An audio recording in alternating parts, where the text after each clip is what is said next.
ಜೈ ಜವಾನ್ ಜೈ ಕಿಸಾನ್. ಜಾತ್ರೆ ಅಂದರೆ ಜನ ಇರಬೇಕು, ಜನ ಖುಷಿ ಪಡಬೇಕಂದ್ರೆ ತೇರು ಮಸ್ತಾಗಿರಬೇಕು. ನೋಡಿ ಸ್ನೇಹಿತರೆ, ಇದು ನಮ್ಮ ದೊಡ್ಡ ನಾಗಮಂಗಲದ ತೇರು. ಎಷ್ಟು ಶ್ರಮಪಟ್ಟು ಜನಗಳು, ಊರಿನ ಪ್ರತಿಯೊಬ್ಬರು ಶ್ರಮಪಟ್ಟು ಎಷ್ಟು ಚೆನ್ನಾಗಿ ಕಟ್ಟಿದ್ದಾರೆ. ಡೆಕೋರೇಷನ್ ಮಾಡಿ ಚೆನ್ನಾಗಿ ಹೈಟ್ಗೆ ಕಟ್ಟಿದ್ದಾರೆ. 150 ಅಡಿಗಿಂತನೂ ಮೇಲೆ ಕಟ್ಟಿದ್ದಾರೆ. ಅದಕ್ಕೆ ತುಂಬ ಖುಷಿ ಆಗ್ತಿದೆ. ಜನನೂ ಅದನ್ನು ಖುಷಿಪಟ್ಟು ತಗೊಂಡು ಬರ್ತಾ ಇದ್ದಾರೆ ನಮ್ಮ ಮದ್ದೂರಮ್ಮನ ಜಾತ್ರೆ ಕಡೆಗೆ. ನೋಡಿ, ವಿಧಿವಶ ಗಾಳಿ ಮಳೆಯಿಂದ ಇದು ನೆಲಕ್ಕೆ ಉರುಳಿದೆ.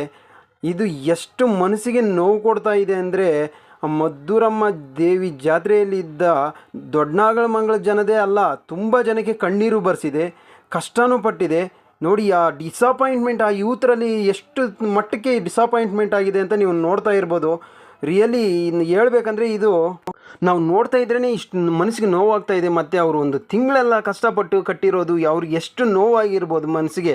ಮತ್ತು ಆ ಯುವಕರಲ್ಲಿ ಒಳ್ಳೆ ಛಲ ಕೊಟ್ಟು ಮತ್ತೆ ಇದನ್ನು ನಾವು ನಾಳೆ ಅಷ್ಟರೊಳಗಡೆ ಕಟ್ಟಿ ಮತ್ತೆ ದೇವರ ಮುಂದೆ ಕರ್ಕೊಂಡೋಗಿ ಮದ್ದೂರಮ್ಮನ ದೇವಸ್ಥಾನದಲ್ಲಿ ನಿಲ್ಲಿಸ್ಬೇಕು ಅಂತ ಒಂದು ಛಲ ಬಂತು.